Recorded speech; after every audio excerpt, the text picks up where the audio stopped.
Hi Michelle and Rufus, it's Andrew from Maison. We're going to talk a little bit about the tankless water heater and also some of the other valves that are on the system here to your house. Most of the valves here are going to be labeled for you so that you know exactly which ones to open and close.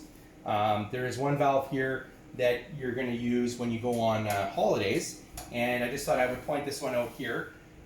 This valve will isolate the water to your house, but you'll notice here just upstream is a line that comes off, and this line actually goes over to your humidifier. So if you happen to go away in the winter and you wanted to keep the flow going to your humidifier, which of course you do to keep your house at the right humidity, you would close this valve here as opposed to closing this valve down here. This valve here is to isolate everything from the city, where this one just isolates the rest of the house. So that's something that we would recommend doing. Other than that, the rest of the water lines you don't really need to worry about, other than there is one sprinkler line that your irrigation contractor or yourself can come down here and isolate and turn off.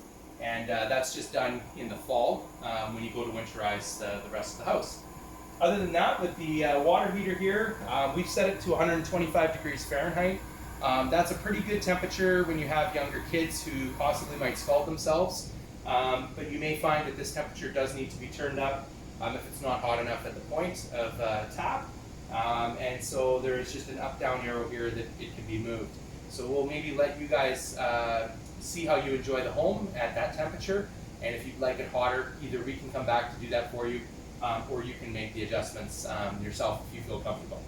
Other than that, we've got a water expansion tank here. This is just going to take out any high pressure incidents in the city's water system and protect your system, but nothing you need to know there. And then just behind me here is going to be the RO water system.